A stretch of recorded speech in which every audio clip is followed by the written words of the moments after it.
Please welcome to the show. All right, what do we got here? People from all over are coming to see him. Running with a wolf pack, son of a gun, you're gonna keep up the hustle to the song. Welcome to the show that punches you in the face with information. Welcome to Season 2, Episode 1 of The Wolf's Den. My name is Mark Atobry, and today I am joined by Liam Fitzgerald and Reese Adams, two of our master coaches. Say hi, folks, for those listening on YouTube. Hey, how you going, guys? Hey guys. Excellent. So today's topic for Episode 1, today's show, the topic is, what is the perfect diet for optimal body composition? What is the perfect diet for optimal body composition? Not just what is the perfect diet, but that optimal body composition is a very important component. So I'll just give you my initial ideas, and we obviously can discuss this because this is a very complex issue, a very complex topic to discuss. But firstly, I don't believe that we can have this conversation around the perfect diet for optimal body composition without talking about context versus content. Now, firstly, I should explain to the listener and to the viewer what I mean by that. Context is the thing that I say. Now, if you go on Instagram, Facebook, YouTube, podcast land, doesn't matter where you go, there are a lot of folks giving out information. They're information dispensers, as I call them, in which they might give some, whatever advice it is. It might be go on a keto diet. It might be don't have carbs after 4 o'clock. It might be, get to bed before 9 p.m. It might be an if it fits your macro message, whatever the case may be. That's the content. But I don't really feel you can consider any content without also looking at the context it's been said in. For example, not having carbs after 4 p.m. might actually be the right advice for some people, but for others it might be horrible advice because they might be training much later in the day and need a higher carbohydrate load and consumption. So it's very, I think, impossible to divorce context versus content, especially when it comes to our health and our optimal body composition, because there is a sharp edge of a razor that this does balance on. The other thing that I would say, though, there are absolute universals that we have to look at. And I think those universals, for me anyway, would be quality food. I think quality food is absolutely essential. I'm not in the camp of if it fits your macros. I never will be, because I have concern around our environment. I also have concern around the quality of food that people eat. And I think people are connected to food, and food is just much more than just calories and macros. Food, it has a lot of meaning behind it. And obviously eating good food does assimilate differently in your body than just eating any old macro that you can find. So I think that as a universal to begin with is probably where I'd begin. And also then people's psychology of what they relate to food. But again, let's get into this. Liam, what are your initial thoughts on what is the perfect diet for optimal body composition? Yeah, I totally agree with you there, Mark. I mean, if we look at the statistics of, say, a timeline of the last 500 years, and we have a look at the last, say, 200 years, we've got to look at what's changed. Now, I think the problem is a lot of people aren't eating real food anymore. They're eating food-like products. If we have a look at the statistics from the Australian Bureau of Statistics, that currently states that 67% of Australians are overweight or obese, with 27% or so children overweight or obese. And I think if we have a look at what's changed in the last 200 years, what has changed? The food. We're eating a lot more processed foods. We're eating a lot of fake foods. We're not really eating food products. We're not really eating real food. Food that's made in a lab, and more than it's grown. Correct, yeah. And I remember one time when I walked in here a long time ago, Mark said to me, look, was talking about anything that'd been hunted, gathered, plucked or fished. And I think that really resonated with me back then when I was walking around outside and I was seeing a lot of people overweight, and I was thinking, wow, what's going on really what is going on? And when I really look at what's changed, I think that is what's changed, the food products. So just on that, the way I frame it is that a healthy person will look good, but there are lots of people who look good that aren't healthy. Reese, what are your thoughts initially on this topic? Well, it's one of those things where we got to look at where does food fit in, because what we have is, if we look at it from a physiological point of view, we have atoms. Atoms is what makes up basically everything around us. And then we have molecules, and then we have macromolecules. This is where food fits in. And then above this, we have our cells. So it's influencing our cells, what we eat. So if we're talking about the quality of food, 100% the food quality makes a difference because it's affecting our cells, and our cells affect our tissues, and our tissues affect our organs. And then from an organ level, we have us as an organism. So 100% food is basically the number one place to start if we're going to look at the health of an individual. Liam, you said something pretty good that I used to go through almost with every client that came in, and that was, you guys would have seen this 100 times for me, but it's the football field analogy. And for those who haven't seen this, what I would do is I'll draw a big football field on the piece of paper for the client and say, this is a football field, and what it represents is the start of human. So the start of the football field is the start of human history, and the end of the football field is present day 2019. And if we walk from one end of the football field to the other, that represents the whole timeline. So how long has the human genome been on the planet? People will argue this. Some people say, I've heard 25 million years, which a lot of people think that's just a ridiculous notion, and Homo sapiens simply haven't been on the planet that long. Some people say 3 to 5 million years. Look, we can call it 1 million years. It doesn't really matter the length exactly. But what does matter is if we look at that in the context of a spectrum and of a time rather, and we divide that football field up into, let's say, 5 equal parts, right? So we have one, let's call it 5 million years because it's just easier with numbers. You've got 1 million, 2 million, 3 million, 4 million, 5 million, right? The goal square for AFL football, that goal square, which is very small in comparison to the whole football field, that only represents the last 10,000 years. So when you think about that, the last 10,000 years from a nutritional perspective, what's happened? Well, we introduced grains into our diet and farming, agriculture, which was a very much a needed thing to happen for us to domesticate our food supply and have control over the seasons. So with that, there's everything has a double-edged sword. There was cons and there's pros to it. But even more interesting, if we just picked up one blade of grass from that football field and we looked at it in the context of 5 million years, just that one blade of grass, that represents the last 100 years of food evolution, or as I like to say, food de-evolution, in the sense that we traded in food for food products. And, the rest of the time, that other, 99% of the football field, the other 5 million years, mostly, we've been eating things that are hunted, fished, gathered, and plucked. That was really cute. You guys both drank at the same time and put it down almost at the same time.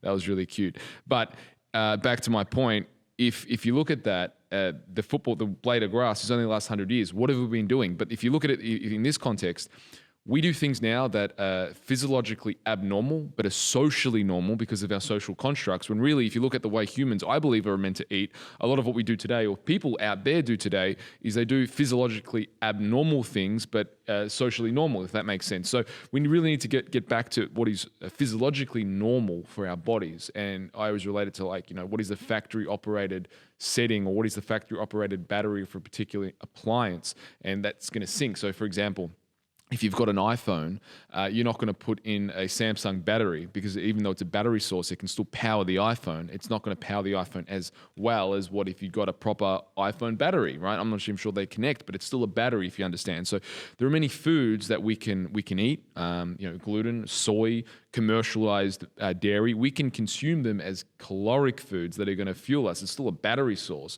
but it's not going to sync with our bodies like the food of, say, yesteryear or of the last eras that's been wholesomely grown, if that makes sense.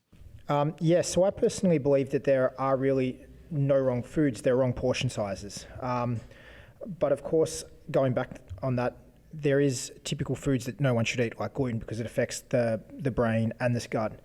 The way I approach... Well, then there are wrong foods then. I think some people can get away with eating gluten, but I personally wouldn't recommend it. And the people that I see... Because the problem with nutrition, right, is that there's really, people who teach nutrition, I would say, is really twofold. There's two ends of the spectrum. One is it's all about hormones. The other one is it's all about calories, where I think what we try and get at is, look, they're both right. You need to be concerned about calories, and you also need to be concerned with what's happening from a hormonal level, but you're saying there's no wrong food, so that would therefore indicate that you're more on the side of calories in, calories out? Well, I'm a physique coach. That's what I do. Yeah, definitely. I don't want to see anyone take out a whole range of micronutrients. So like things like fruit. I like to have fruit in my plans. I like to get people eating as healthy as possible, because the way I eat is very much the way my clients eat. If I did other ways, I would be lying to my clients. So I think the way, Yeah, I agree that there are wrong foods that I wouldn't eat, but I'm not saying that everyone in the world should not have gluten. What's your thoughts on Wicked Sisters, Liam? Wicked Sisters has some. What's Wicked Sisters? It's like a rice pudding. It's a milk powdered dairy product that I have post workout sometimes. But Everything in context? look, if I was getting ready for a show or something and I'm trying to get to the leanest percent body fat that I have, would I be having Wicked Sisters? Absolutely not. Never heard of Wicked Sisters. You should try one. They'll be delicious. Are they glutinous and they dairyous? They're gluten free, but they contain dairy. See, I you'll be on the I can toilet. actually have gluten, but dairy is no good for me. Point proven. So let's get back to that though. You said if you were competing, the topic of today is what is the perfect diet for body composition? And I mean, even that needs to be quantified. Is what do you mean by body composition? Are we talking 1% shredded lean? And I'd like to hear your thoughts on what are the differences between someone who just wants to look good versus someone who wants to be, dick skin lean. Yeah, okay. Well, there's a lot of things that go into this. What I'm looking at with people is one, me personally, I prefer high carbohydrates just for purely energy output. I'm slightly lower fats and I utilize the calories with carbohydrates, and I obviously set protein per body weight depending on goal. So, for example, if I was training an athlete, yes, they would have higher protein. If I was training a competitor, they would have around 2 grams per body weight. If I was training someone who's a complete beginner that's eating maybe 1 or 2 meals, I would be looking at that approach completely different to how I look at my competitors. For example, I'm trying to build my people up, not bring them down, if that makes sense. So one thing you said there though is that you said that's what you like to do. Is that also what you like to do? When you say you like to do, are you saying you like to do that personally? Or are you saying you like to do that as a coach? Yeah, absolutely. Well, absolutely. Which one?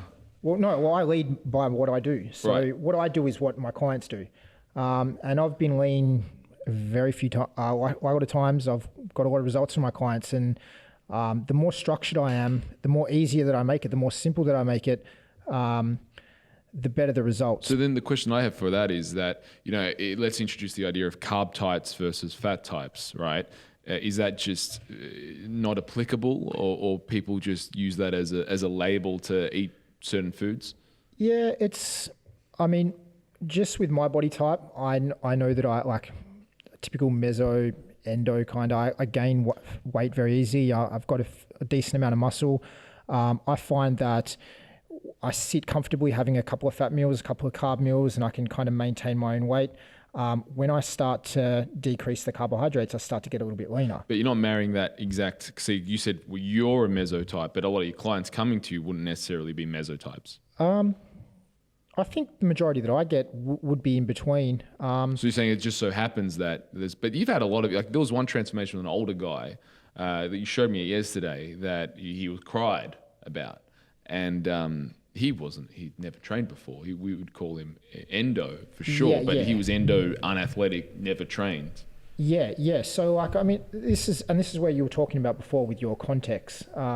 This is all person dependent. So I've had a couple of females leading up into competitions that were eating 3,000 plus odd calories, and they were just burning it up. When me, for example, I'm on the other end of the spectrum. I'm always pretty low. That's because you don't train hard enough. That's because I don't train hard enough. Must be his bench press technique. Yeah. My bench press is better than Mark's, by the way. No. But so I think and this is the hard thing. Like, people come into the gym for 12 weeks and they expect to get these awesome transformations, which we do deliver a lot. The problem is we want to learn about their body. We want to help them get the best results possible, knowing their body and educating them so they can continue on getting the right results. Well, just an idea on that, and we can throw to Reese in a sec, but I always say, and you've heard me say this heaps of times, Reese, is that one diet doesn't fit all, absolutely doesn't fit all, but for an optimal diet, you need to start somewhere. So one diet does, most of the time, it starts you off, it starts most people off as a general broad brush, but from that, it's not going to fit everyone. You need to prune it almost like a gardener, or add things to it and find out what it, does this person need more carbs? Does this person need more fat? Or you've done too much protein than the average person for whatever reason. But Reese, what were your thoughts from what's been said? What's been said? Yeah, definitely. You're not going to there's not a diet that fits everyone. And like you said, you're going to have to mold it based on this is where you want to assess, and when you're assessing, then you can make those changes. Unlike Liam, though, you do use carb types and fat types. I do tend to. Because I do. Yeah, so, Well, some people use might the give tools higher you've got. fats, but it really depends on the type of people that you have coming to you. And I totally agree with Liam. How you approach a competitor is going to be very different to how you approach the everyday person, because competitors not expecting to sustain their result, whereas when you get a lifestyle client, they are expecting to sustain Let's it. actually talk about that. A competitor's not expecting. So I actually have felt sometimes training competitors, and you get them super lean, and then they go out and they have whatever they have.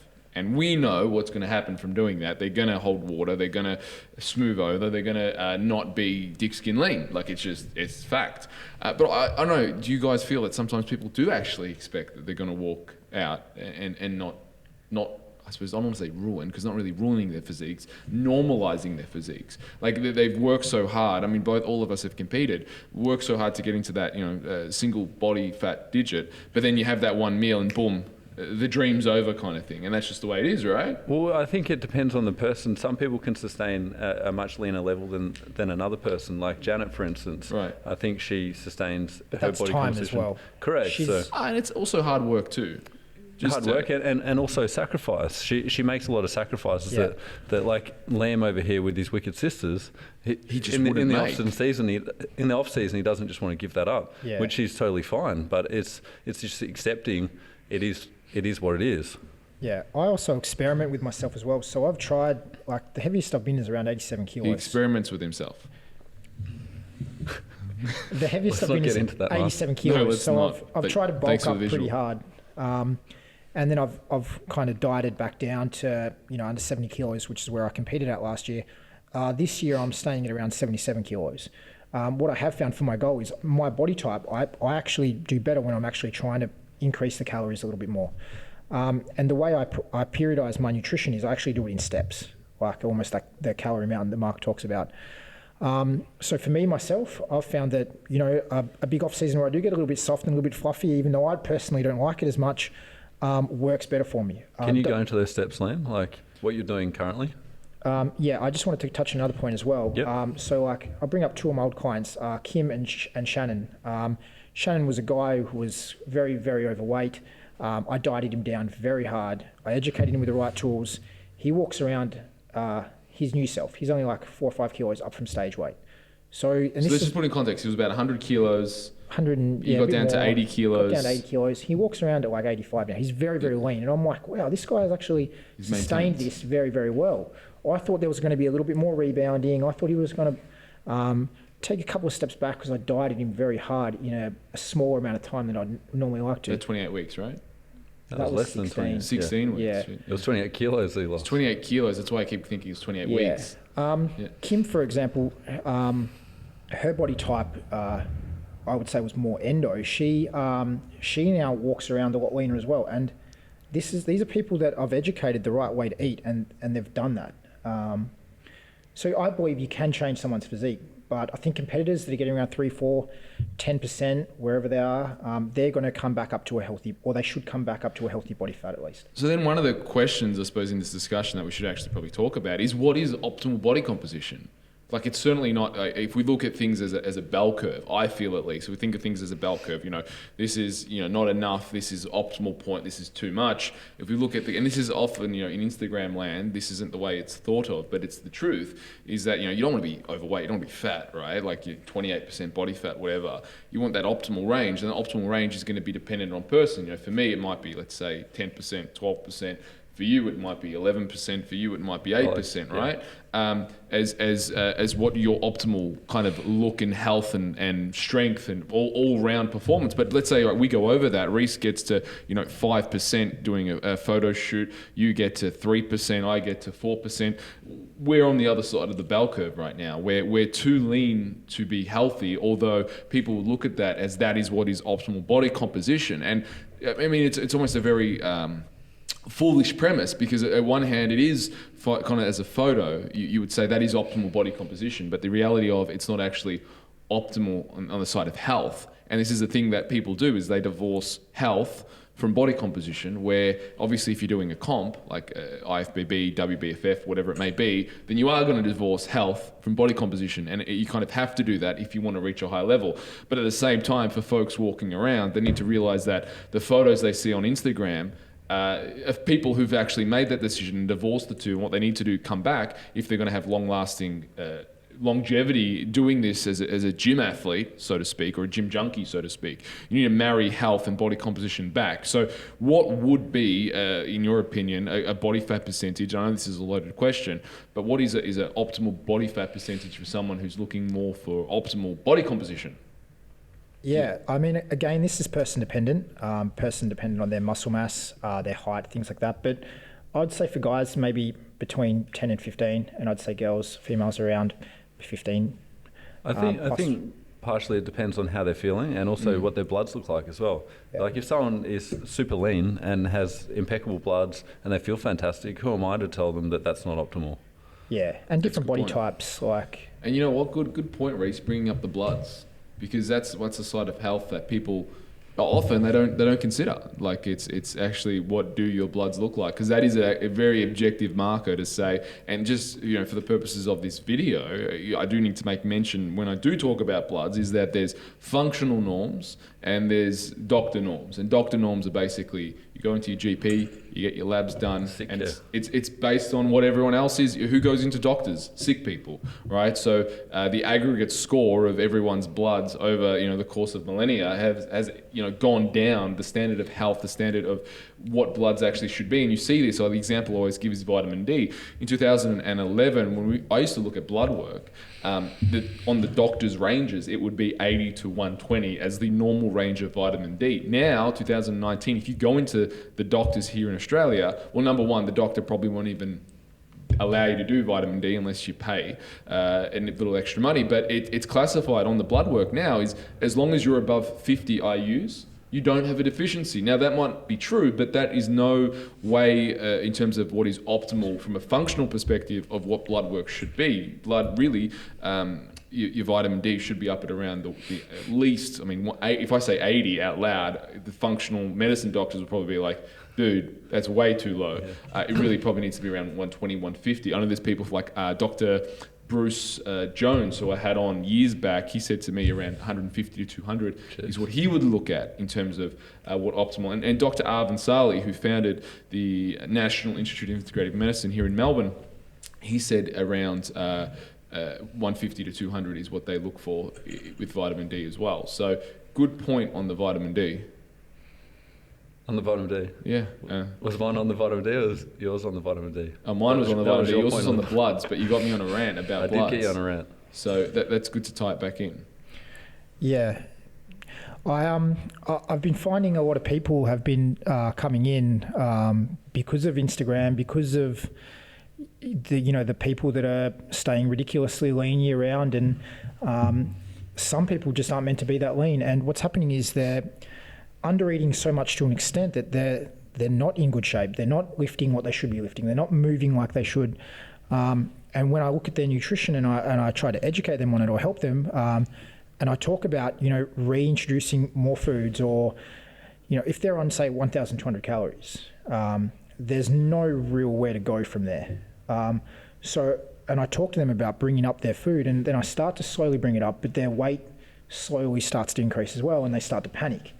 And this is what I think is a problem, because when people undereat for so long, the body goes into survival mode. So things start to downregulate. And then all of a sudden, how they used to feel, they kind of forget because they've been like this for so long, and this is the new normal for them. And that's probably one of the hardest things. Yeah, because they'll say, that's a lot of food. Yes. So would we agree on that the optimal diet for body composition is actually a diet that is going to be almost a game of what people can get away with, in the sense that if you can we talk about the Calorie Mountain, just to explain that, it's the idea of bringing people's calories up to the highest point where they maintain. So let's say, for example, your calories at the moment might be at 2,000, right? And you might be able to maintain your body fat is, let's say, 15%, and you're at 80 kilos. And if we can bring that up to say 3,000 or 4,000, let's just say 4,000 in this case, and you're still 15% body fat and you're still 80 kilos, then that is much more favorable than someone who is 80 kilos to 15% body fat only eating 2,000 calories. Because the analogy that I always like to give is that of a Prius or a smart car that doesn't really use much fuel at all. I think a Prius is probably the best way because it's very fuel efficient, and you only have to fill up once every so often. Let's say in this case once every 2 months, compared to a V12 Maserati. Well, we know the V12 Maserati is going to eat a lot more fuel than the Prius. But when it comes to human physiology, you want to be the Maserati every day of the week from a perspective of cellular turnover. We want to be turning over our bodies, essentially, our building parts as fast as possible metabolically, than actually be like the Prius who's holding on. The turnover rate, the person who's holding on is the person, the Alzheimer's clinic, the old folks. The old folks aren't, they're the Prius. You want to be the V8. If you can consume 4,000 calories a day and still be 80 kilos and still only be 15% body fat, then the optimal body, from a perspective of what is optimal for body composition, that is going to be far more optimal. And the reason why I would say is because from that 4,000, if we cut that down to, let's say, 3,800 or 3,700, right, you're going to get a change. You'll probably get to 14% body fat just from slicing off 300 calories. But if you're 2,000 and you slice off, let's say 200 or even 400 calories in this case, you're not going to get the same result. Yeah. So it's highly important that I think when we're talking about this topic of what is the diet for optimal body composition, I think we all agree and we all say that it's a diet actually of people including more food than they think, not less food. And I don't know about you guys, you're welcome to share your thoughts, but every time I've had a client for a physique change and doing a body transformation, they've always said to me, this is way more food than I thought. Like, are you sure I'm not going to get fat eating this? Yeah, I agree, Mark, because ultimately it's about performance as well. Because if we're talking body composition, we're not just looking for weight loss. We're looking for optimal amount of muscle, and also we want fat loss, not just weight loss. So therefore, we want our clients to eat as much as possible in order to perform and to recover as well. So optimal body composition means that they have to be able to train. Is that what you're saying? And train well, train at their best, because ultimately we're trying to stress their physiology. We're trying to create a greater stress than it's had put on it before, because that's the stimulus that causes their bodies to change, isn't it? So when we talk about this topic, what is the optimal diet for body composition? Then we're also saying the optimal diet, and this is something interesting, that actually it in a way has to be assumed that the optimal body composition, someone would be training for optimal body composition. You can't just say, I want to be in optimal body composition without training. I think that's a fair absolute that we can all agree on and say. I do agree, but I think that it depends on the individual, because someone's idea of optimal body composition might be the look of a runway model. That's true. So I think that we're generalizing in the sense that we personally gravitate to more muscle because that's just how we live our lives, and that's typically the clientele that we deal with. We have had a runway model come in here before. We've had a few runway models come in. Yeah, we've had a few runway models come in, and we've worked with them pretty well, I think. But their training is a little bit different. They still do lift weights, but more gymnastics, body style, a lot more mobility, because they don't want to get big at all. James has actually had a few of them. Yeah, good old James. So the training volume that they deal with and also the intensity at which they do their training is a little bit different. Yeah. So Reese, how would you, or Mark, both of you guys, how would you difference your plans from your starting plan from a competitors to a general pop? How would you go about the difference between the two? Great question. Do you want to go first? Maybe Mark will do general pop, you'll do competitors. Oh, but I think we need to do both because you need to get the ideas of how we look at it differently. Okay. So for me, I always look at a diet where someone's going to comply, and I don't necessarily treat a competitor differently than the way I would treat a general pop, to be perfectly frank with you. And the reason is I want to see the level of compliance and what they're going to do. And usually a competitor, the only difference that I'm really dealing with is that the competitor has a higher level of compliance. Yeah, let me just recap for you there. Yeah. Mark said the diet that the client is most likely to stick to is the one that's going to work. So there's no point if I write Reese a diet, and Reese is terrible following diets, if he's not following it. Unbelievable at following diets. Unbelievable. That couldn't be any better. Yeah. But yeah, like if I give something to someone they're absolutely not going to follow. And some people are at such a bad starting point that, you know, to get their buy-in, to get some results, I might need to start off at the bottom of the pile. And if that means I'm only, as Mark says, like working on one meal at a time, you know, I personally don't like doing that because I try to get the best result quickest amount of time. in the quickest amount of time. Yeah. But there are people that need to do that. Well, And you know, just on that, Liam, there's been a lot of people who talk about training for the Gen Pop. Well, the truth is, you know, I've been PTing since 2006, and I've seen a fuckload of Gen Pop clients. And I know, if I know one thing, I know how to get results for Gen Pop clients. And I can tell you one thing is what I see overused today in personal training is macros and calories for Gen Pop clients. Yes, you can use it for personal trainers, you can use it for competitors, you can use it for people who are a little bit more interested in what they're doing. But as it says, the person at the office, they don't give a fuck about calories and macros and shit. So where I start, in terms of to answer part of your question, is where I always start is, let's look at actually what you're doing. Like, can you keep for me a diet log? Well, I don't even like to call it a diet log. I like to call it a self-reflection log.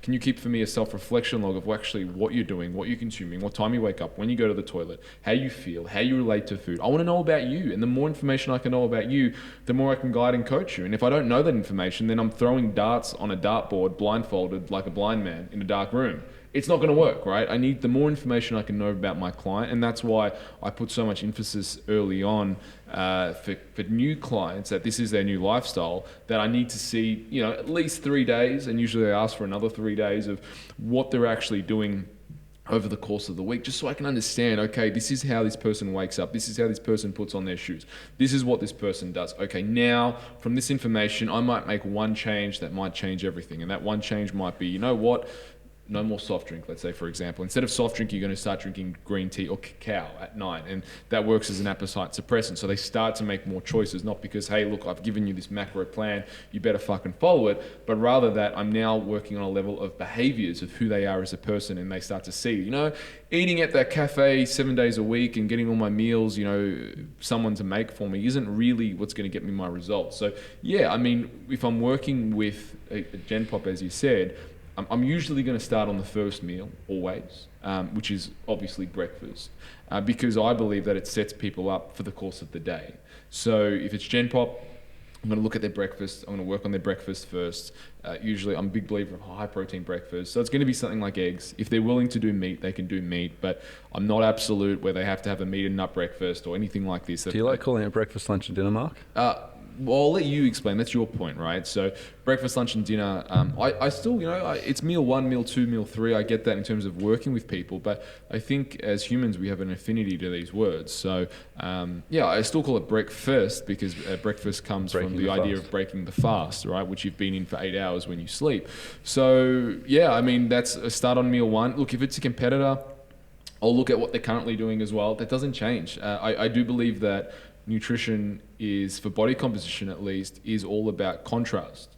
And what I mean by contrast is it's what are you doing now and what improvements can we make to make what you're doing to give you a better outcome. And then you need to measure. This is why you need to be doing skin folds on a regular basis, on a weekly basis, to ensure that the advice that you've given and the guidance that you've given is actually getting a result. Because, you know, I've given people what I thought in my head is the right advice, and then a week later, 2 weeks later, they haven't lost any weight. Well, hang on. This is not the right advice then. It's not, because they're not going in the direction that we planned. So I'm not sure if that answers the complete question, because it's kind of a big question to answer in terms of a Gen Pop competitor. But, you know, you can quote me for saying this because I've said it to you both multiple times, is that comp prep is really just glorified fat loss that you've done for a little longer, you know. So if someone wants to lose 12 kilos, they might do it in 12 weeks, you know, let's say for example, but to be on stage, they need to lose 17 kilos. So guess what? They do it for 5 more weeks and they might lose the 5 kilos to get them to that level. So yeah, to me, comp prep is glorified fat loss, having enough muscle on your frame, depending again on the division, whether you're competing bikini, fitness, bodybuilding, whatever. Obviously, if it's bodybuilding, you've got to be a lot bigger, right? Mauricio? Yeah, no, I agree with that. But just to touch on, from a meals perspective, what I find is breakfast, lunch, dinner, people tend to have a certain connotation of what breakfast should look like, what lunch should look like, what dinner should look like. Kellogg's cornflakes. Yeah, so I try to get them out of that frame of mind and just say, look, this is your first meal. Because people often say to me, what do you have for breakfast? And in my head, it's like, well, that's meal 1. So it's not really that different from meal 2, meal 3. They're all quite similar in the sense that I'm going to, have some protein with all my meals. And then the fats and carbs is going to divvy up depending on like what I'm trying to achieve. But let's be real. He's a different human, though. Yeah, I don't think everyone can follow, like, your meals are horrendous. I'm just Horrendous. putting it out there, Horrendous. Your meals are horrendous. You will blend chicken, put some vegetables in there and eat it if you're short on time. The average person isn't going to do that. So, I mean... The average Mark won't do that. Well, you definitely won't do average Liam that. won't Mark do that. is very picky on his food as well. I'm very picky. Yeah. Have you ever blended a meal before, Liam? No, I don't think I could do that. I did it when I had my wisdom teeth out as well. Worked it. What does it actually taste like blending your food? So we've got to describe this, right? So Reese, you have what, 6 meals a day?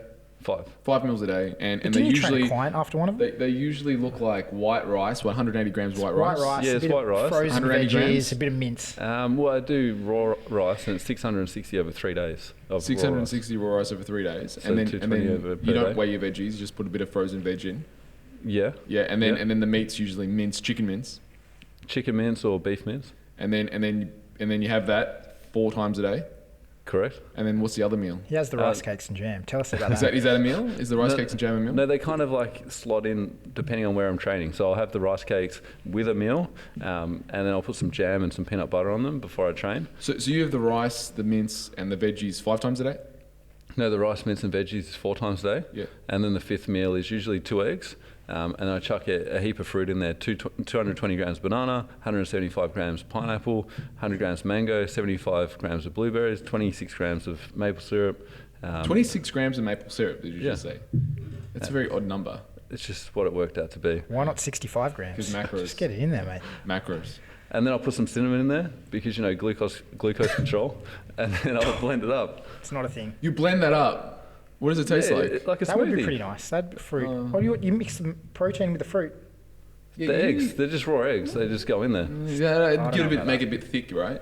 It's not to make it thick. It's Well, just if because you're making it thick, you just put avocado It's in just there. because macros. It fits the It macros. fits the macros. Does it actually taste nice, or does it taste real weird? No, it actually tastes delicious. Yeah. People do put raw eggs in soon as smoothies. you put the How maple long? syrup in there. I've got a question though. How long have you been doing? So just for the viewer, right? I'm very picky about what I eat. I'm very much into it has to be organic and has to be cooked for this amount of hours and blah, blah, blah, blah. Reese is the opposite of that. He's just like pure macros. So if the cardboard had the right macros in it, he would eat the cardboard. But thankfully the cardboard doesn't have the macros, so he doesn't eat it. But if you look at Reese's can't food, calculate the macros. literally it's white, it's disgusting. It's in Chinese containers. It's white rice. It's that's typical probably bodybuilding. like It's 4 or 5 days old. The chicken, I don't know how you cook it, but I hate frozen microwaves vegetables. it. Hate frozen vegetables. They taste Well, I do the beef on an electric disgusting. fry pan, and then I do the chicken in a fry pan on the stove. And so, but how long have you been following this diet? Because it just looks to me tasteless. no, he changes his Probably- calories. Probably 3-4 months, but I've just been adding in extra food. Yeah. So he's been building his calories up. And he- to answer your question before about what does the blended food taste like, it tastes like Wheat Bix the other day.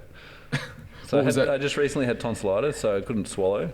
So getting my food in through blending it was the best option because This is a man dedicated to his macros. have you tried the gluten-free Wheat Bix? This is a man dedicated to his macros. Eventually, it got the better of me, and I couldn't actually get all my food in. And the result of that was obviously by the end of the week, I lost 2.8 kilos, which is frustrating because it took me 19 weeks to put on 1.5 kilos. So now I'm in a negative, and I'm trying to come back from that. Well, just need to train harder.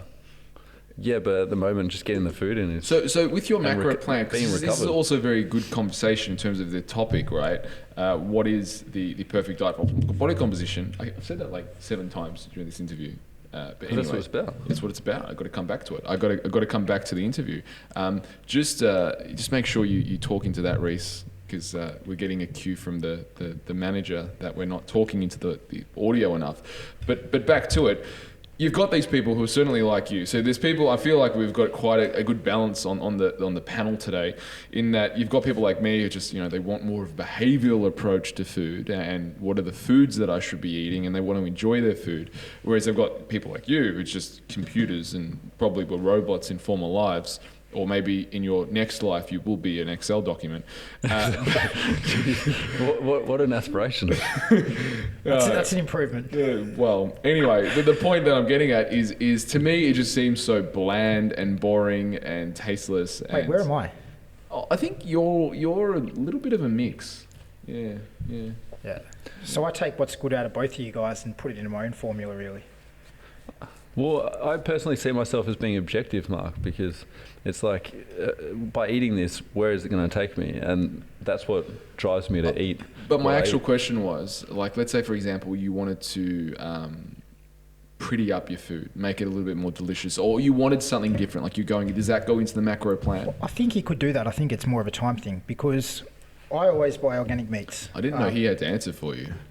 No, I'm sticking up for Thank him. you, Liam. Go for it. Like, I always buy organic meats. He chooses not to. So he could make better foods if he spent more time on it. I but get 5% it's not, beef.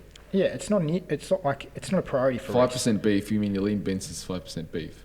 It's 5%. It's the 5% Low fat. Oh, 5% fat. Because Yeah. in the minces, you're going to get your 5%, your 10%, and your Yes, regular. yes. Regular, from what I've seen, is about 17 grams. That's a big jump. So that would mean I'd have to have less additional fats that I could add in. Yeah. I personally find that a lot of people overeat fats.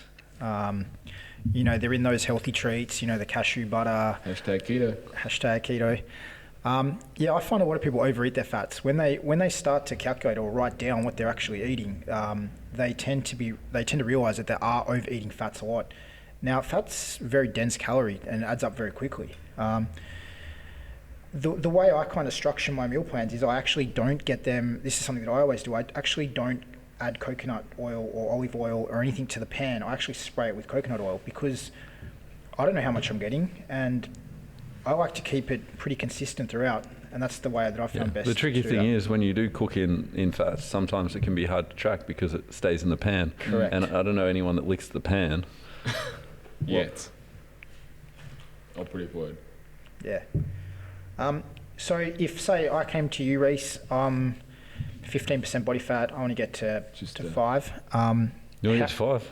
I want to get to 5. Okay. I want to get to shredded. I want to get shredded. I'm going to the Arnold Classic. How would you, in a rough way, periodize my food, and what would you give me? Yeah, How would you set it out for me? Like we keep talking about the Calorie Mountain, as the mark is dubbed. Basically, I'd look at where you're currently at. You'd probably be under eating. And then I'd look at increasing your food over time until we get up to the point where you start to, for lack of a better word, tip over, spill over, become smooth. and then we look at adjusting from there. And technically coming back down the mountain, obviously including refeeds and things like that to make sure that you're able to perform at the level that you need to. Definitely adjusting the calories up and down throughout that process. Yep. Do you do measurements weekly or? Yeah, I love to do measurements weekly. I used to do it when I first started, monthly. Way too long. A lot can happen in that time. And then the problem with having a long time span where things can happen is the plan may have worked and it may work, but it's a case of that client's got a bit distracted. They may have had a meal out, and now that plan appears, it's a false negative. It appears that it hasn't worked. So by checking in more frequently, I found that it's a lot more accurate and it's easier for the client to stick to it. They're like, you mean I just need to stick to this for 7 days? It's a much more achievable chunk. It's kind of like you can't eat an elephant in one bite. You need to chunk it. So it makes it a lot more achievable for the client. Have you ever eaten an elephant? Sorry, continue. Was that a joke, Mark? It was a bad one. I didn't get it.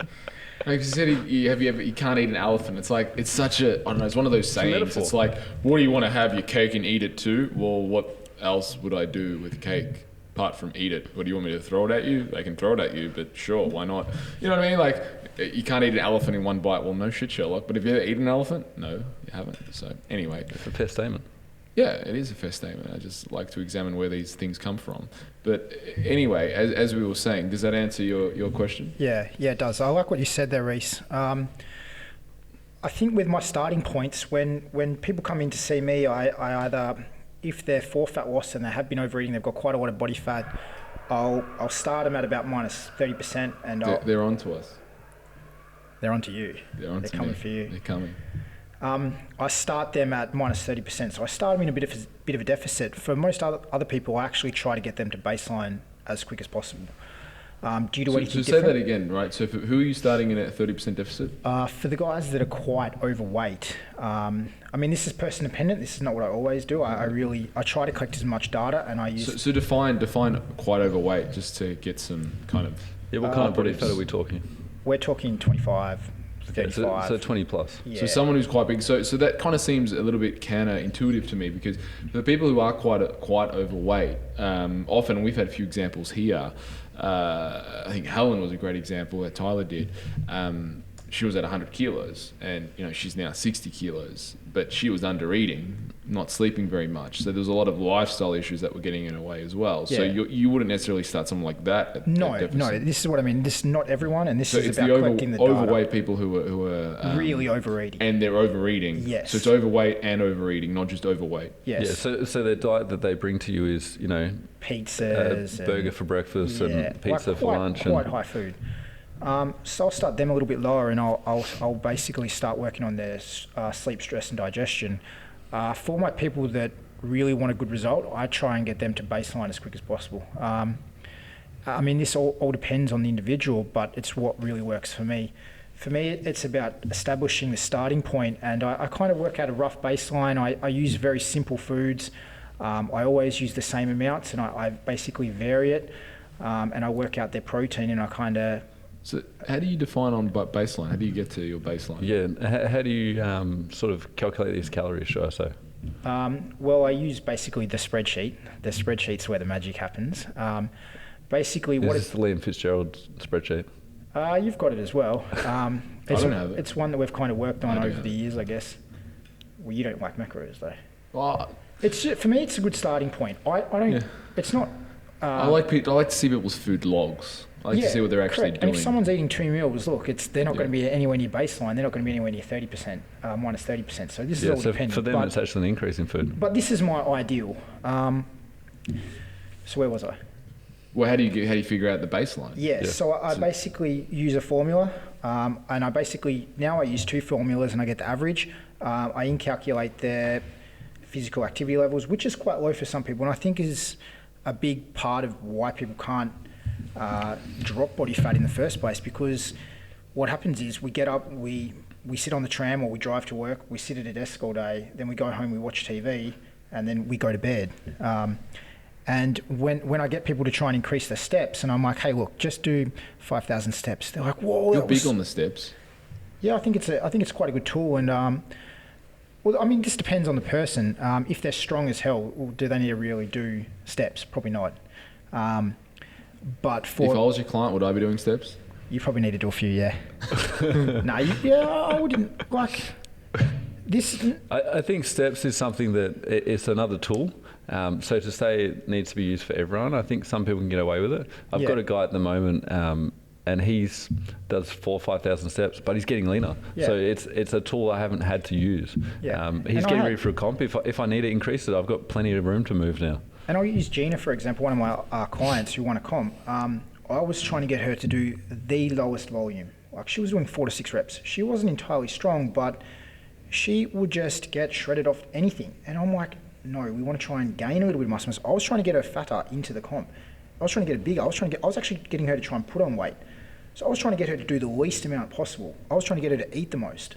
But again, that's not the average day person. Because with Gina, for instance, if she was to do more steps, she'd have to eat more, and She just couldn't She got up to physically. She was 3,000 having calories, didn't she? 3,300. She was having like 65 grams of maple syrup in a post-workout meal with rice, and I was like checking in with her daily, going, "Can we squeeze a little bit more in?"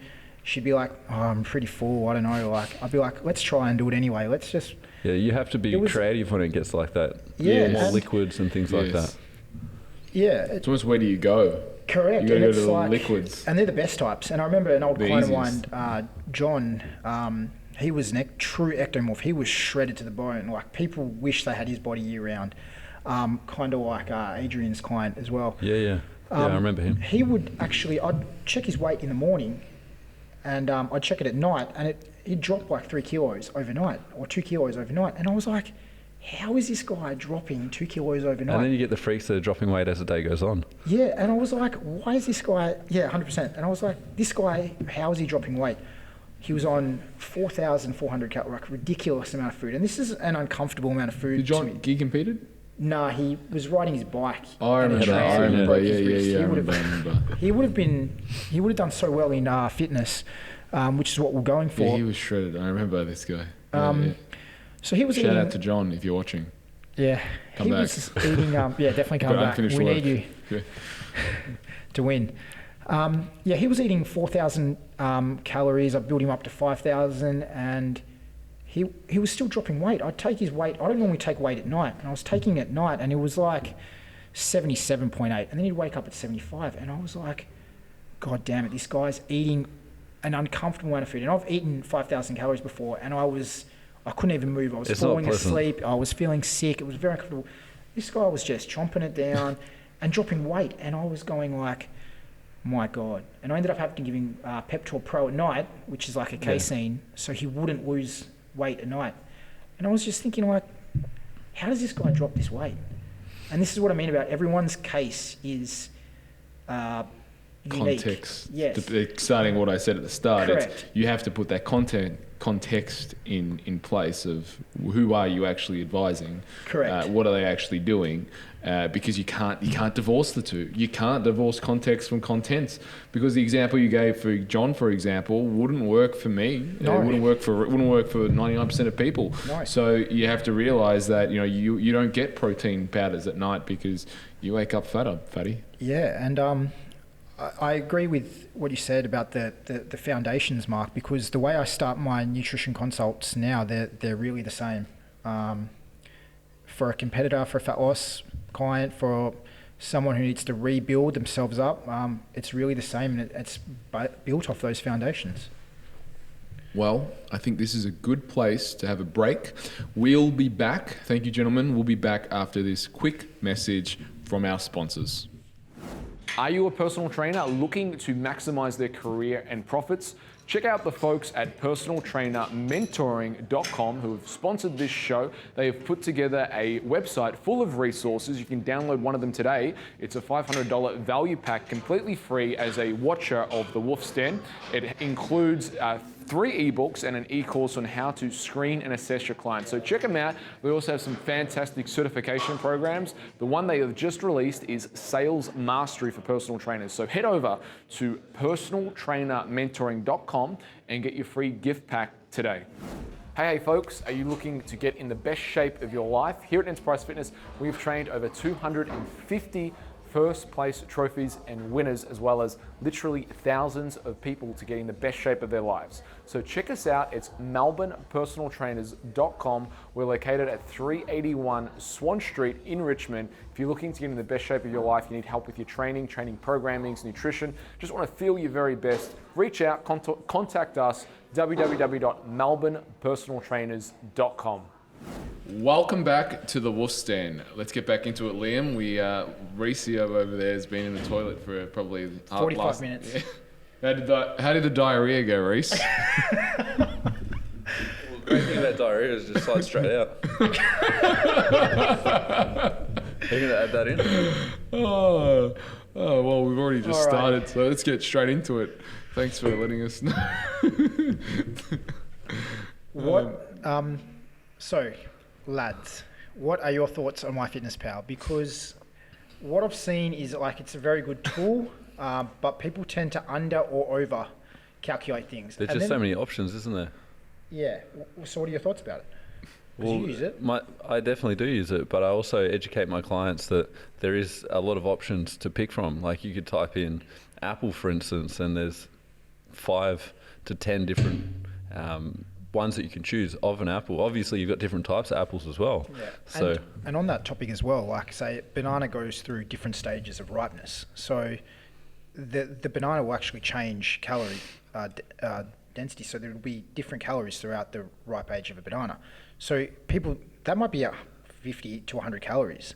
That could throw someone's plan out the window if you're just making small changes. Incrementally. Yes. So this is where I guess being consistent in your choice, even if you're making the wrong choice, being consistent in that, but also just being mindful that you do want to cross-reference and make sure you are picking the right option when you're clicking on MyFitnessPal and choosing that making that choice with the I guess you could say the food icon, not icon. What would you call it, Liam? I'm not too sure what you're saying. The food, when you're selecting The the food food, tab. the food tab, you got to pick the same one each time. You So if you're going to always use say the same beef eye fillet or chicken yes. or and so forth. Yeah. So there's consistency in what you're picking. Yeah. Yeah. I go one step forward with my plans. I try and make everything as simple as possible. So, say for carbs, for example, I'll work out my foods in 50 or 30 gram serves, 30 grams or 20 grams of fruit, 50 grams of carbs. So what that might look like is roughly estimated 65 grams of rice. So when I give that, it's... Is that raw or cooked rice, Liam? I do mine all in raw. Okay. So the client knows what's kind of coming. It's 65 raw, and they can basically build on that. So there's no new surprises. I'm not giving like... What do you do if that's too big a serve for a client? I will halve it, but most of the people that I've seen can consume it. It works out to be basically 180 grams cooked. Most people can eat that in one meal. If you look at food volume, it's not like 900 grams of food volume. It's like 300, 400 with their protein, veg, whatever, fats. So it's not they can definitely consume that much amount. That way, everything doesn't really change. So I set my protein, I'll particularly leave it there for like 16 weeks, and I'll change it if I need to, but from there on it really stays the same. So when I update my plans, it'll stay the same with their, throughout the whole way, and I'll just be changing certain amounts. Does that make sense? Yeah, so would you say that fats and carbs are going to change the most? Yes, yeah, 100%. Jeez, can't even see you anymore. This is so close. So close. Do I have to restart that? No. You just wanted to be featured in the podcast, that's all. For those not watching on YouTube, so do make sure you subscribe to us on YouTube. If you're not watching on YouTube, if those who are not watching on YouTube, we just had our videographer walk in to fix Liam's talking I knew he mouth. was throwing me a bit because I knew I was like trying to look with my eyes, and I was just seeing him get closer to him, and I was like... So question for you two, is there a way, because you guys kind of have we all have a similar method of doing things, but at the same time it's also quite different. In terms of you two, like, do you see similarities in what you do, or are you very both different in terms of how you do things? I think we're similar. I think I try and get people to baseline quicker than what Reese does. Reese will take the SAR approach and build them up. I think that's one of the main differences. I like to start my clients on low FODMAP, and because I like to work out what works and what doesn't work, and that's a good way for me to do it. That is a good way to do it. So I start them off at the bare minimum, then I basically build them up with food choices. And when they are getting the results, and I've got the buy-in, and I've got a bit of respect, and they're training hard, and if they want to add a few things in at the right time, they're more than welcome to. And it works out better for me as well, because if I've only got 12 weeks to get a certain result, look, I'm not going to be wasting time figuring out if they can eat dairy, if they can consume burgers or whatnot. I'm bringing them back to at the start, anything they've been hunted, gathered, plucked or fished, and I'm building on it from there.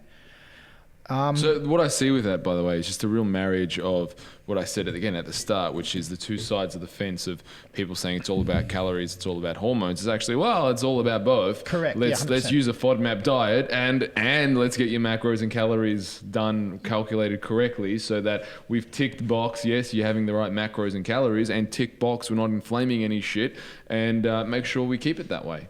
Yeah, with that as well, like, I'm not saying that low FODMAP should be everyone's diet. Like, but it's a start of it's a great start for someone who needs to detox or something like that. And are you careful with the fruits when you're starting that low FODMAP? Yeah, I am. Like, is a mushroom bad? Potentially not. No. Are peas bad? Well, depending on digestion, they can be. Corn, another one. Yes. If you look at like elimination diets, like corn and things like that are in typical elimination diets. So I basically start them right back and build on them from there.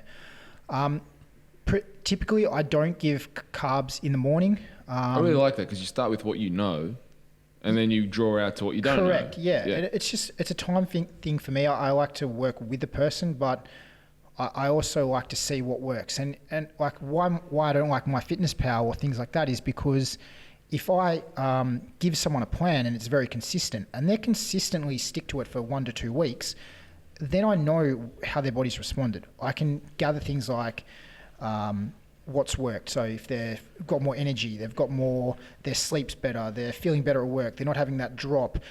Whereas if they're eating whatever they want, what is working and what's not working? How do I draw the line on, okay, meal one's good.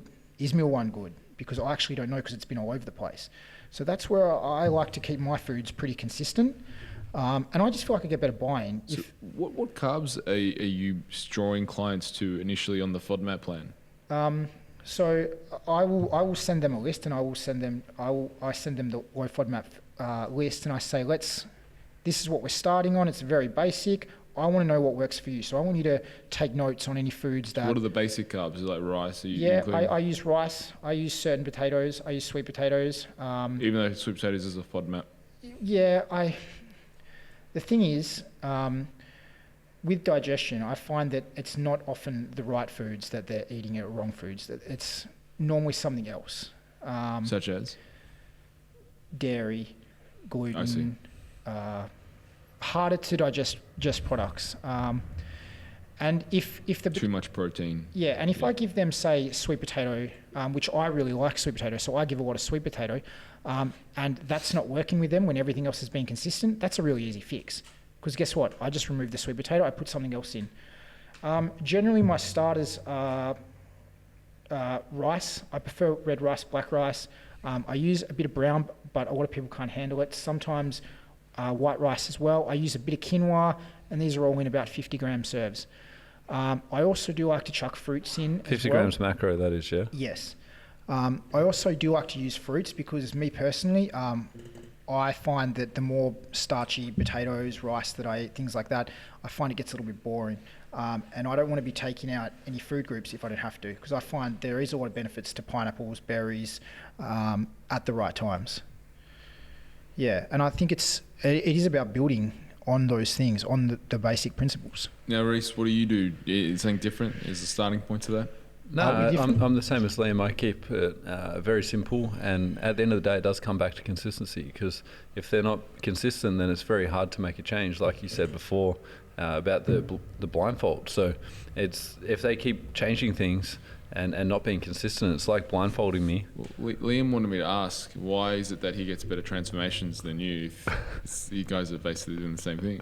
You said that before, That right? is You're true. like, hang on, we're doing the same thing. Well, I did actually, yes. So Reese, why is that? That's debatable, and I think that sometimes I get the best transformations. Yeah, I did. I agree with that. I put it up on my Instagram the other day. You saw it. You came to me. You're like, man, they're pretty good. Yeah, but the thing was, there was only like 15. I've got at least 35. Okay, right. 35. 35. I'm going to hold you to that, Liam. Yeah, I want to I'm see gonna hold you to that 35 transformations on your Instagram. And I could pull by out Monday. 35. I could pull out 35. I'm also... Just FYI. I've also been here the least I want to see that, amount of Liam. time. What do you mean you've been here the most? You've been like The least. 4 or 5 years. Man, you're the creator. You've been here since day one. I came in like a couple of years later. So you guys should have more transformations. You just than got me. beginner's luck, my friend. He just doesn't like a challenge. Hey. Why don't we... Let's not live in the past. Let's live in the present. Let's start from now. And let's go for it. Let's have a bit of a competition. Let's see who can do this. Sure. So what are we calling to our podcast listeners to reach out to me, Liam, and Reese? Email info@enterprisefitness.com.au, and let us know if you want to be guinea pigs in our ploy to take on each other, and we can use your fat loss as our trophies of our superiority. And when I should say our superiority, what I really mean is my superiority of winning and beating these two guys. So reach out, info@enterprisefitness.com.au, and or reach out to us on the socials if you're watching this. How many Leave people a do we comment. need? Leave a comment and say, hey, pick me. I want to be on How many Team people do we Reese. need? I want to be on Team Mark and Team Liam. That'd actually be a good indicator to see from Let's this conversation. find triplets and let's just see who can get the best results. See who wants So to be on 3 each each? other's teams. Yeah. I think 3 each is probably a good way to go, like 9 people. This is like war to me. I've got the hard hat on and I'm ready to go. Like, let's You just need do a it. hard hat with that like affair. Yeah, you would. I've got a beard to protect me. We're well protected. Yeah. While yeah. it lasts, I think I got another year or two. But you know what will end up I'm happening? gonna follow Reese Liam. will come to me and you and be like, look, I'm having these issues with these things. Can you help me out? Like, We will help him and yeah. he'll end up beating us. Yeah. What do you do, Reese? When you structure someone's nutrition, do you give them a training day and a non-training day, or do you just give them a day and you'll like run with it, or what? I've done both. In the past, I definitely did more training and non-training, but sometimes what I find for most people is it is about compliance. So for some people, just giving them the same food every day can work really well. Yeah. It's one of those things where you don't need to make it complex until it needs to be. So like, why try to make it complicated from the beginning? I know you like to keep it very structured. Do you get your clients to rotate foods? Like, obviously keep them very consistent. Like there's white proteins, there's fish. Do you get them always eating the same thing, or do you try and get them to have as much variance as possible? Like spices, protein, I think that veg? there's definitely merit in more variety, and I definitely encourage variety, but at the same time, that person with that variety may be consistent, if that makes sense. Like for myself personally, I like rice, and rice sits well for me, so I tend to have a lot of Happy rice. days. Yeah, so Rice it's kind of cooker. one of those things where like unless it's broken, why try to fix it? Yeah. So if someone's getting results, they're happy, I'm not going to try and change it on them and make it more complicated again than it needs to be. Right. What are your Go favourite supplements at the moment for fat loss?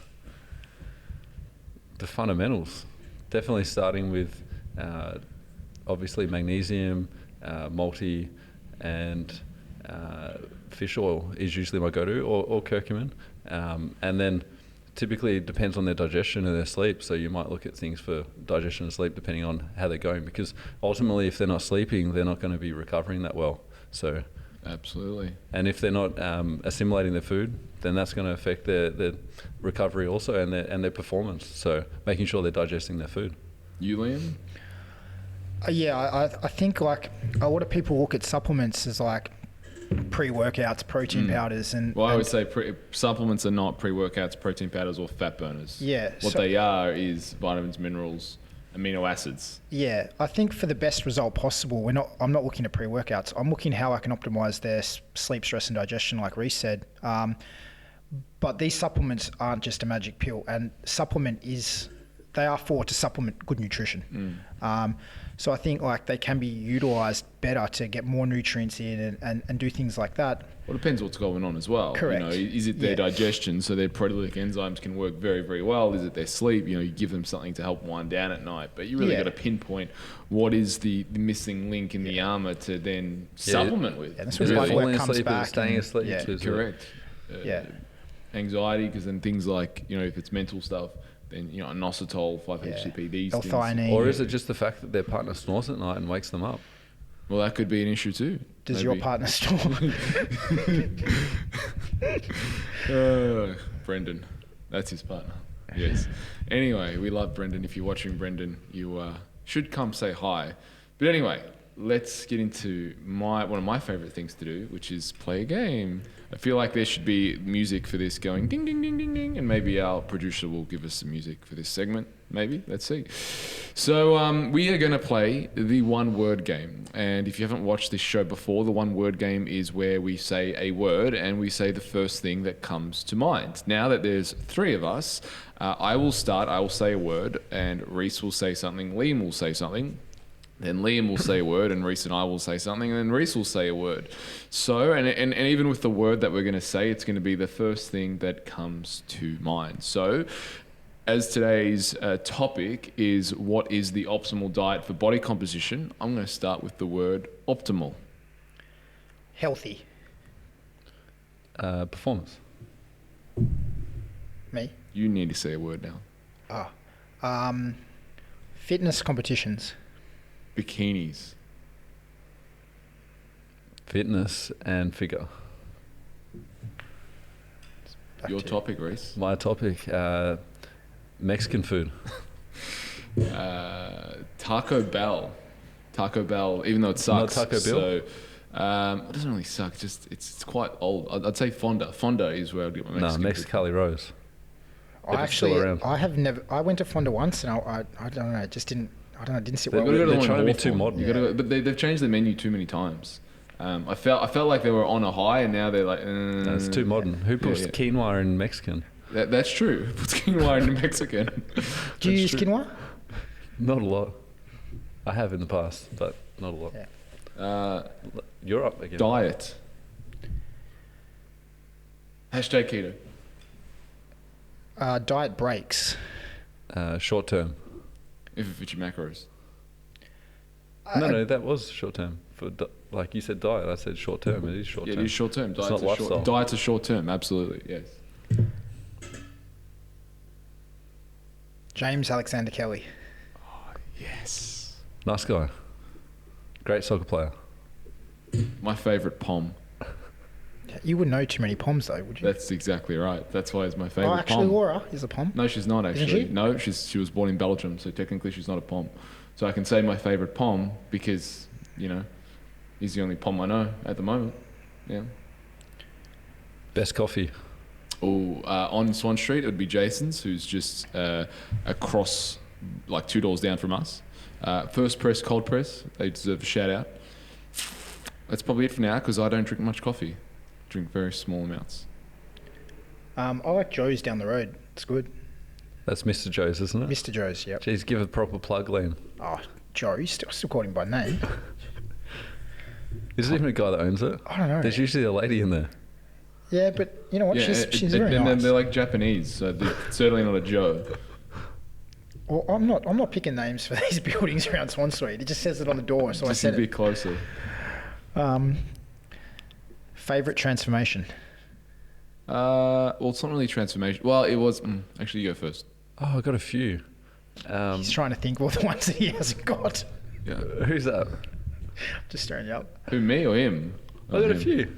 I got Sean, I got Kirsten, I got Kate. They're probably the 3 first ones that come to mind. Transformations for me would be Karim El-Bash.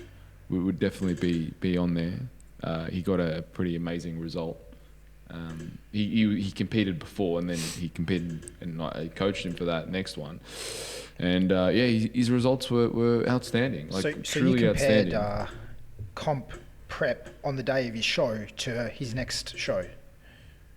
Is that what you're saying? Like, so you had, because like a lot of people say that they gain a lot of weight or they do this, they do that, but really what's comparable is the same. Well, the body look, fat. the look. Yeah. And actually, to be fair, I didn't see his prior comp. I didn't really have that great a comp prep photos, but he basically said he wanted to do a photo shoot with Jason Ellis, I think his name is, and who's a photographer in the States, and was going over there for the WBFF, World Championship. He did very, very well.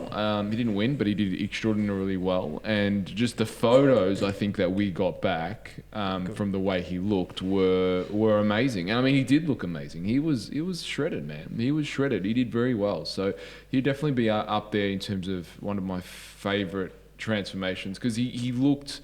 He came in. He didn't look bad. He wasn't, fat or anything. He was just an in-shape guy kind of thing. He's just a regular kind of in-shape Athletic guy.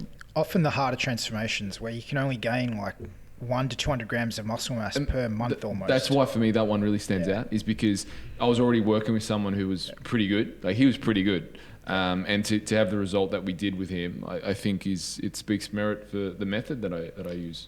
What's your guys' thoughts on aliens?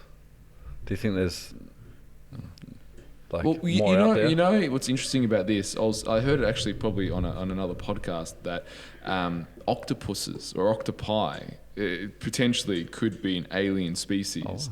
That because if you look at octopuses, there's nothing else on the planet that resembles an octopus. Like there's none of them that like does what an octopus does in terms of the way, because each tentacle can operate as its own tentacle. Like I think that's fascinating. So if you chopped it off, it would still survive? No, because you're chopping it off from the source, I believe. But in terms of like each tentacle is almost has a brain. From what I'm understanding, Okay. I'm not an expert, right, in octopuses, but it is quite. When you look at an octopus, think about it. It does look very unique. But is there an alien species? Well, I mean, I think alien is really kind of a unique term, but is there like Yeah, extraterrestrial that's is the probably intent. how Is there you anything other than the what human you know. being out there? Yeah, I think it's highly probable in terms of if you look at the galaxies. But would we ever see them in this lifetime in terms of how fast we can travel from one star to the other in terms of solar systems and that kind of stuff? And alien could actually just mean that there is another a multi-dimensional or multiverse Earth somewhere, and people look completely like us, and they do exactly what we do, and But it's just so who knows, we don't know the mysteries of the cosmos. We don't. It is fascinating, though, isn't it? Absolutely. So you're not against it, but you're not. I'm not for it against the either. idea, but I'm not for the idea. Just I very wouldn't neutral. get up and say there's no such thing as aliens, and I wouldn't get up there and say there's definitely aliens. I'm quite agnostic at this point of my conversations around the interstellar and extraterrestrial. What's your thoughts, Liam? I was just thinking about Stranger Things, to be honest. I didn't really know what you guys were talking about. Stranger you guys Things just went on on a bit of a Netflix? rant for like 10 minutes. I kind of lost it, dropped out. But yeah, Stranger Things on Netflix. I know Reese is into HBO Chernobyl. I still That's haven't all- seen it though. You haven't seen it? I haven't seen You it. can get it on iTunes. Well, this sounds like an ad now. Anyone seen Chernobyl? No, I I haven't. tried to get it on Foxtel, and I did the whole subscription thing for 30 days, but I still couldn't get access. So they jibbed me. Really? Hey, so one word, back to the one word game, hey. What's your favourite exercise? My favourite exercise at the moment is definitely the hack squat. I just absolutely love it. Bench press and barbell squats. I can't pick one. Why bench press? Is it because you bench with me these days? Oh, it's definitely part of it. It's just something that I feel like I'm making good progress at, and yeah, I'm enjoying it at the moment. And Who squats is as the well. better bench press out of the three of us? That should be the question. What do you mean? Who Why is the don't we better? do- why don't we- Like why this don't is we put this even to a the test? conversation. Mate, I've got the This perfect is the- levers for it. I just think I'm good Yeah, at and it. you still suck. Sorry, what's your best bench press? Like one. Yeah, what is it? It's not very much. It's nothing to write home about. 120, 130 before. Yeah, he doesn't even know. It's 'cause I I'm bench 120, 130. Look, man, on a bench press, there's a big difference between 120 and 130. I And can when tell you you. bench 130, you know. Yeah, you know. Like, I benched 130. I'll bench That's what you 100 say. for 15 reps. Yeah, but we didn't ask reps. This isn't a rep competition. Or if I'm working at my 1 RM, it jumps up by like 200%. So probably be benching 180. Well, no, there's a different. I mean, the people who are like, well, I can bench 100 for 10, therefore I can bench 150. That just doesn't. The maths on that is not. Yeah, I know. Like, it's different beast benching 150 than it is 100 reps at. I know. So, yeah. At the moment, I'm actually quite enjoying deadlifts. Yeah. So yours is deadlifts. Sorry? Yours is deadlifts. That's your exercise. Yeah, at the moment, bench and deads, I'd have to say, is Least favorite exercise then. good mornings. Fucking hate them. Why do you hate them? Because You they're gotta touch on that. I don't really connect with them that well. Do you have them in your program at the I moment? do have them. I use a safety bar squat, and I've tried a few different ways to make them I don't know. Fun is the. Have you is tried the wrong wide word. stands? Yeah, I've tried so many things with my good mornings, and I don't know. I just suck at them. It's just a time thing. But I You're a just pretty good just feels deadlifter, really just loose, doesn't it really feel? good. I don't like. It makes me feel vulnerable, and that's probably why I need to do more of them. But especially even with the safety bar. Is it I when just- Liam stands behind you when you're doing them? Is that the issue? That is the issue. That is the issue. What about you, Liam? I don't think I have. Just love everything. Yeah, I don't know. That's It's because he doesn't really train that I'm trying much. to think about it. Thinking back to the last If time he he trained. actually, yeah, it was a couple of months ago. No, he does train. It's just not hard. Yeah, I don't know. I think just How's the warm-ups. breathing going? What's an exercise you see people do that you like, that's just a stupid exercise? Don't Last get me time you walked into a gym and you were just like... I hate when, I don't know why, but I just hate when I see things done like just... So it's how it's done that bothers Like, you? yeah, like I was at another gym, I don't know when it was, and I saw this old lady with her personal trainer on one of those half Bosa balls doing squats, but not full squats.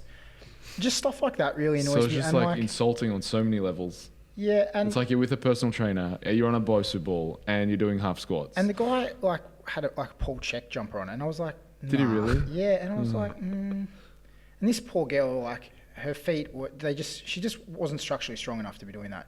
Just things like that.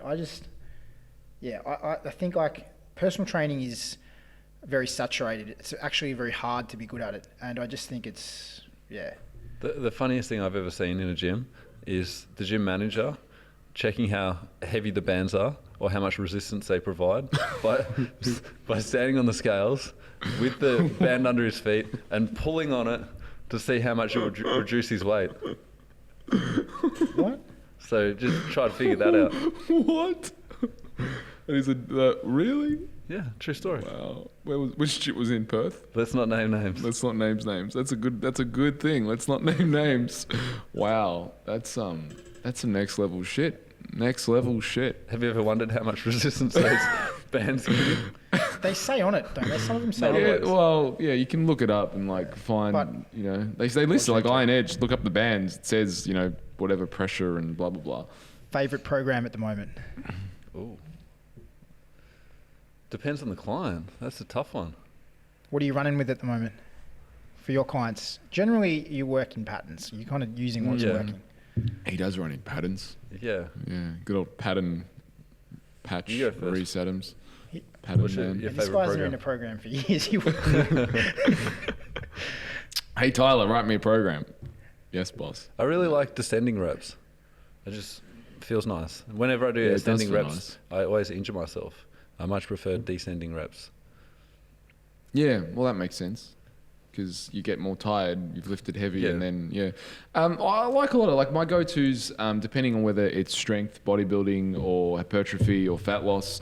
But I'll give you a few of my favorites. Like if it's kind of a general mid-tier, intermediate kind of client, say who wants to build a little bit of mass, wants to get a bit stronger, I do like 753 wave loading. I really find that kind of is almost a power building kind of program, which hits kind of strength and bodybuilding. And for guys who are reasonably strong and they need to lift heavy weight, but they also need to train like a bodybuilder, my go-to is 753 wave load for that.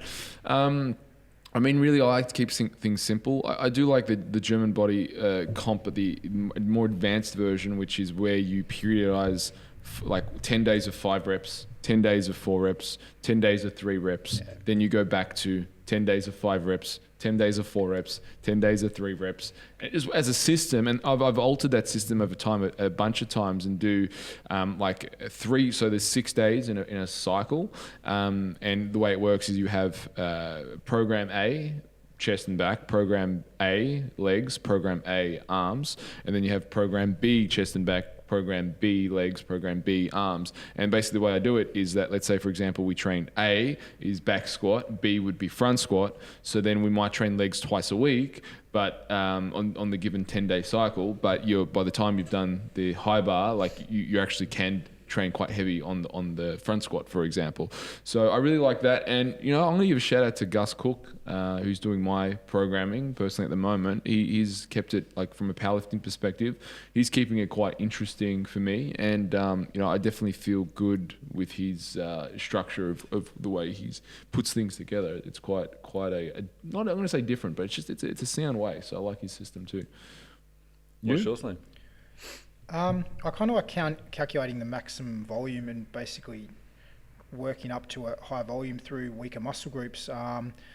So I kind of what I'm trialing at the moment that I like is like, say I'm looking at a bikini competitor, not general pop. So I'll look at what do they need to improve on. So say their legs, hams, quads, and I'll basically build up on their reps.